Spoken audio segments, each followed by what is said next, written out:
Subscribe బటన్ని ఎలా press చేసి దాని పక్కన గంటను కూడా యాక్టివేట్ చేశారనుకోండి, నేనేం కొత్త వీడియోస్ చేసినా మీకు వచ్చేస్తాయి. గంట కొట్టడం మాత్రం మర్చిపోవద్దు. Hi friends, how are you? ఈ వీడియోలో ఒక 13 కంట్రీస్ గురించి 13 ఇంట్రెస్టింగ్ ఫ్యాక్ట్స్తో మీ ముందుకు వచ్చేసాను. ఇండియా గురించి కూడా మీకు తెలియని ఫ్యాక్ట్ ఒకటి చెప్తాను. సో అది మిస్ కాకూడదనుకుంటే మీరు ఈ వీడియోని స్కిప్ చేయకుండా చూడాలి. ఇంకెందుకు ఆలస్యం, let's begin the show. Hello friends, నా పేరు క్రాంతి, మీరు చూస్తున్నారు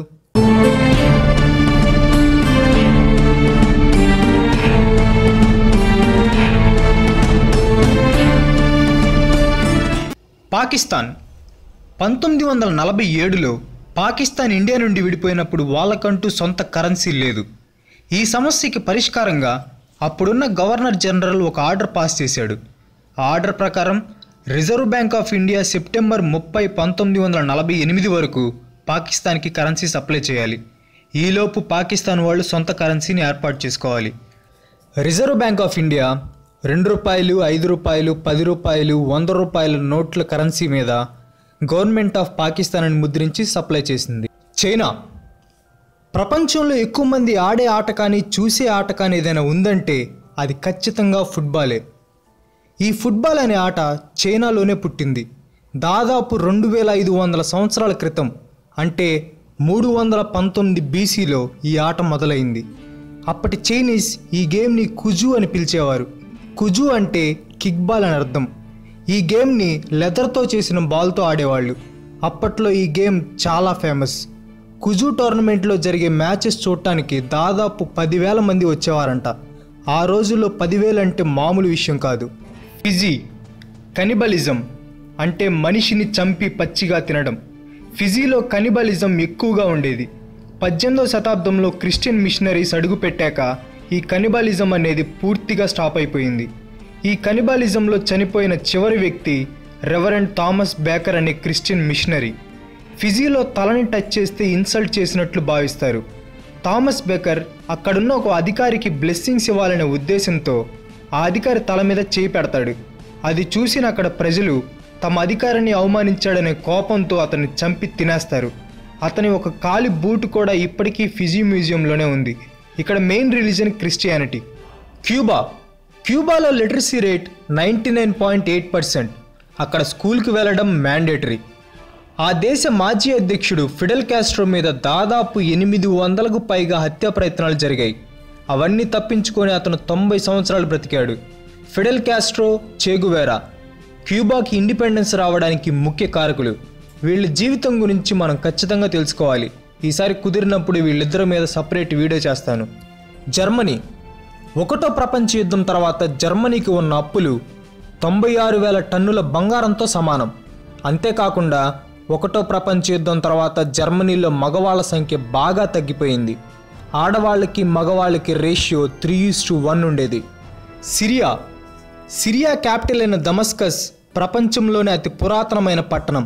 బైబిల్ ప్రకారం మొదటి హత్య జరిగింది సిరియాలోనే. మొదటి మానవులు అయిన ఆదాము, అవ్వకు కయ్యూను, ఏబేల్ అనే 2 కుమారులు ఉంటారు. కయ్యూను ఏబేల్ని హత్య చేస్తాడు. బైబిల్ ప్రకారం ఇదే మానవుడు చేసిన మొదటి హత్య. లిబియా. ఈ దేశంలో ఆడవాళ్ళకి ఎలాంటి హక్కులు ఉండవు. వాళ్ళ పని వంట చేయడం, ఇల్లు క్లీన్ చేయడం, పిల్లలకి జన్మనివ్వడం. ఇక్కడ ప్రజలందరికీ ఫ్రీ ఎడ్యుకేషన్ ఇస్తారు. ఇక్కడ అడుక్కునే వాళ్లే ఉండరు. కొత్తగా పెళ్ళైన వాళ్ళకి ఉచితంగా ఇల్లు కూడా కట్టిస్తారు. ఇజ్రాయెల్. జీసస్ క్రైస్ట్ జన్మించింది ఇజ్రాయెల్లోనే, కానీ అక్కడ క్రిస్టియన్స్ సంఖ్య చాలా తక్కువ. ఎక్కువ యూదులే ఉంటారు. ప్రపంచంలో అతి పురాతనమైన ఇప్పటికీ వాడుకలో ఉన్న శ్మశాన వాటిక జెరూసలేంలోని మౌంట్ ఆఫ్ ఆలివ్స్. దాదాపు 3,000 సంవత్సరాల క్రితం ఇక్కడ మొదటి సమాధి చేశారు. ఇప్పటికీ ఈ శ్మశాన వాటిక వాడుకలోనే ఉంది. ఇరాన్. ఇరాక్ వార్ సమయంలో అమెరికా ఇరాక్కి సపోర్ట్ చేసింది. ఇరాన్కి ఆయుధాలు అమ్మకూడదని ఇతర దేశాల మీద ఒత్తిడి తెచ్చింది. తర్వాత అమెరికానే ఇరాక్కి సీక్రెట్గా ఆయుధాలు సప్లై చేస్తూ దొరికిపోయింది. ఐర్లాండ్. ఐర్లాండ్లో సీన్స్ బార్ అనే బార్ షాప్ ఉంది. దీన్ని 900 ADలో ఓపెన్ చేశారు. ఇప్పటికీ ఇది వాడుకలో ఉంది. దాదాపు 1100 సంవత్సరాల నుండి దీన్ని నడుపుతున్నారు. ఐస్లాండ్. ఐస్లాండ్కి ఆర్మీ కానీ, నేవీ కానీ, ఎయిర్ ఫోర్స్ కానీ ఏమీ ఉండవు. ఇది ప్రపంచంలోనే సేఫెస్ట్ కంట్రీ. ఒకవేళ 3వ ప్రపంచ యుద్ధం వస్తే తలదాచుకోవడానికి ఐస్లాండ్ని మించిన దేశం ఇంకోటి లేదు. అక్కడ పోలీసులు కూడా గన్స్తో తిరగరు. ఇప్పటి వరకు పోలీసులు ఒకే ఒక్క వ్యక్తిని షూట్ చేశారు. థాయిలాండ్. ప్రపంచంలోని అతిపెద్ద చేప వేల్ షార్క్ థాయిలాండ్లోనే ఉంది. ఇది 12 మీటర్ల పొడవు ఉంటుంది. ఈ దేశంలో ప్రాస్టిట్యూషన్ ఇల్లీగల్, కానీ ప్రభుత్వం పట్టించుకోదు. 10 లక్షలకు పైగా సెక్స్ వర్కర్స్ ఉన్నారని ఒక అంచనా. ఇండియా. ఇప్పుడు నేను చెప్పబోయే విషయం దాదాపు మీలో ఎవ్వరికీ తెలియకపోవచ్చు. అలెగ్జాండర్ ద గ్రేట్ తూర్పు దేశాలను మొత్తాన్ని జయించిన చక్రవర్తి తన గురువైన అరిస్టాటిల్తో ఒక మాట చెప్తాడు. ఈ భూమి మీద దండయాత్ర చేసి ఈ విశ్వాన్ని జయించాలనుకుంటున్నానని చెప్తాడు. అప్పుడు అరిస్టాటిల్ అలెగ్జాండర్కి ఒక సలహా ఇస్తాడు. నువ్వు భూమి మీద ఏ దేశం మీదైనా దండయాత్ర చేయకాని ఒక్క దేశం మీద మాత్రం దండయాత్ర చేయకు అని చెప్తాడు. అదే భారతదేశం.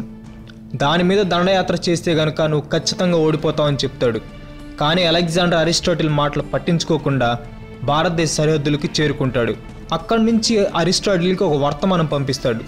అప్పుడు అరిస్టాటిల్ అలెగ్జాండర్కి కొన్ని తీసుకురమ్మని చెప్తాడు. అవేంటంటే, ఒకటి మట్టి. ఆ మట్టి మీద ఎంతోమంది మహానుభావులు జన్మించారు, ఎంతోమంది సంచరించారు. అలాంటి మట్టి ప్రపంచంలో ఎక్కడ దొరకదు కాబట్టి అక్కడి నుంచి వచ్చేటప్పుడు నాకు కొంచెం మట్టి తీసుకొని రా అని అడుగుతాడు. 2 గంగాజలం. ఎప్పటికీ చెడిపోని గంగాజలం కొంచెం తీసుకొని రా అని చెప్తాడు. 3 ఒక మంచి గురువుని తీసుకురా, అలాంటి గురువులు ప్రపంచంలో ఎక్కడ దొరకరు, ఆ గురువుని కూడా నా గురువు చేసుకుంటానని చెప్తాడు. ఆ తర్వాత అలెగ్జాండర్ పంజాబ్లో పోరస్ రాజుతో యుద్ధం చేస్తాడు, ఓడిపోతాడు, తిరిగి వెళ్ళిపోతాడు. అంతటి అలెగ్జాండర్ ఇండియాని ఏం చేయలేకపోయాడు. ఆఫ్టర్ ఆల్ చైనా ఒక లెక్క.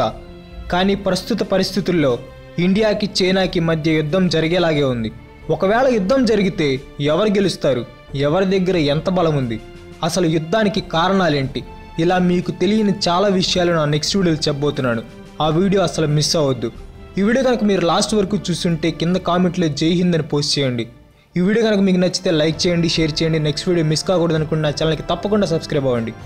ఇంకో మంచి ఎపిసోడ్తో మీ ముందుకు వస్తాను. అంతవరకు సెలవు. Bye bye.